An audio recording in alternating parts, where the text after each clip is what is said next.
Everyone is entitled to equal access care.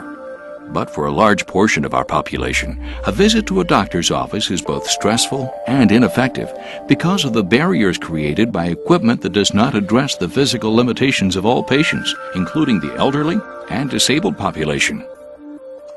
I think for any of us, when we see someone come in the office who's disabled, it's a bit of a challenge to decide, do we have enough time? Have we allowed for enough people to give us a hand getting someone on the table? So anything we can do to decrease the barrier really is helpful, both time-wise and personnel-wise.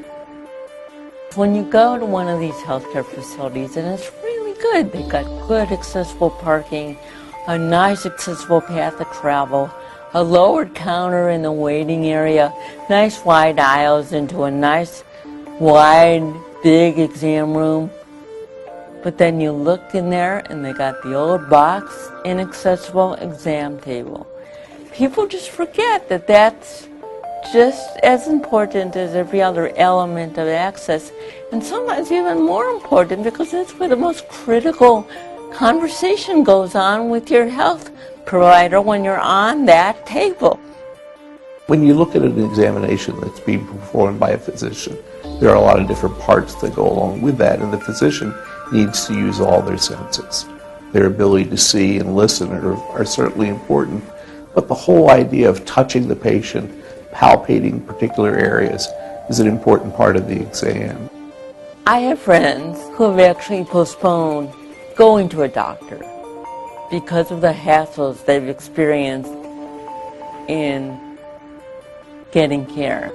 And because of this, they've had delayed diagnosis, they've had worsening conditions, and actually I can think of 2 people that were good friends who actually died because they didn't get the care they needed, because they didn't feel it was worth the hassle they'd have to go through to get the care.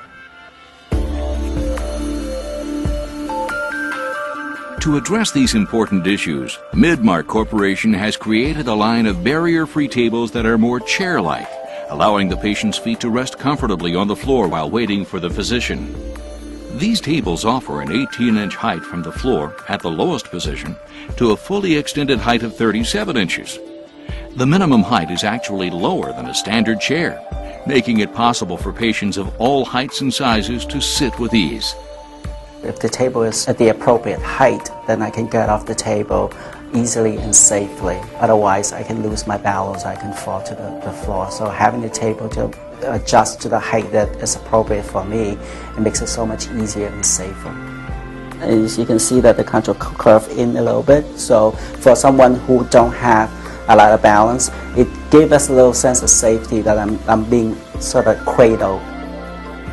Midmark's barrier-free tables reduce the likelihood of distress and injury to patients who may have difficulty in accessing an industry-standard box-style exam table, and help maintain patient dignity and reduce anxiety. Designed with the support of physicians and advocacy groups, Midmark's barrier-free tables can help create an efficient and comfortable environment for patients, physicians, and staff, whether treating the elderly, obese, expectant mothers, or patients with disabilities. For the patient, the tables offer safe access and eliminate the discomfort that comes from sitting with their legs dangling without support for their back. You know, one of the things that's really important as you're transferring is to provide a level surface so that you're not fighting against gravity in essence. And so a table that's at the height of the wheelchair, and wheelchairs do come in different heights, the table that's adjustable that meets the height of the wheelchair is the ideal situation for transfer. One of the important aspects of the table is that its ability to go flat, because when you're transferring from the wheelchair onto the table, you don't need to fight any additional angles that might be there and make it more difficult in your transfer. I think the table is very nice because I think it's very inviting to the patient. When the patient walks into the room, it's at their level. They're not looking at a table that they have to crawl up onto, swivel around, sit down, and then they're sitting above everybody in the room. We're all at the same level when the patient walks in with this table, and it's no different than sitting in a chair for them.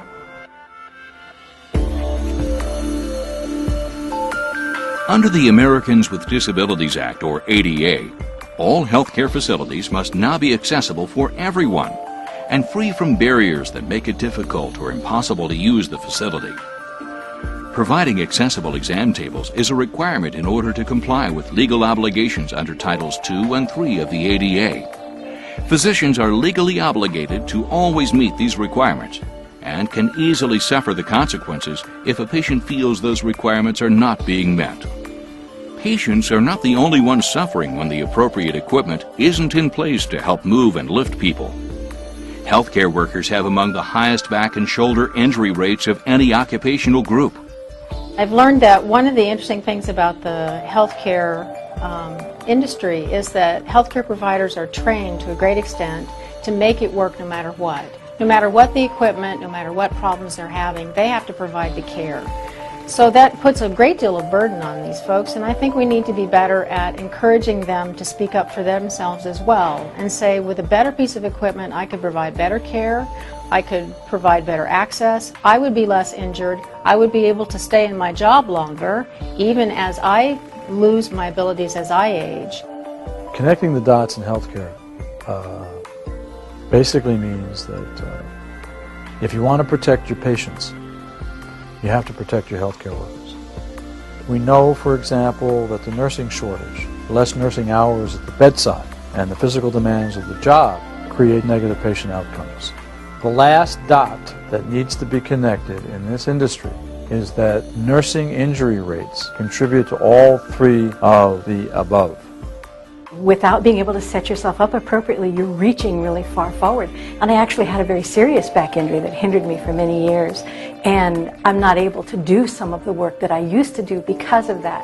I've read also several statistics from nursing industry and others. We have plenty of nurses. They just don't happen to be working. Most of them, when surveyed, will tell us the reason they don't work is because of back injuries. Prior to actually having this table, one of the issues for us is whenever we had anyone with any kind of physical disability or overly obese patient, we always tried to make sure that we had more than one staff person in the room to assist them with actually getting on the table. Our concerns were for safety, of course, for the patient, but also for staff. So this has been a great assistance for us, because staff were telling us basically that this individual was either physically incapacitated and or obese, to the extent that the staff were worried whether they were going to be able to adequately and properly get the person onto the table so that an exam could be completed.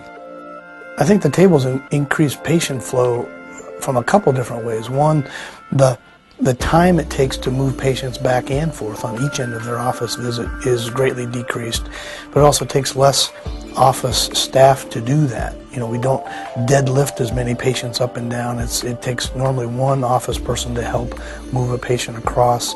We don't stop the whole office and draw everybody in to help move a patient. It doesn't pull people away from other duties to do that. So I think that's another real advantage flow-wise to the office.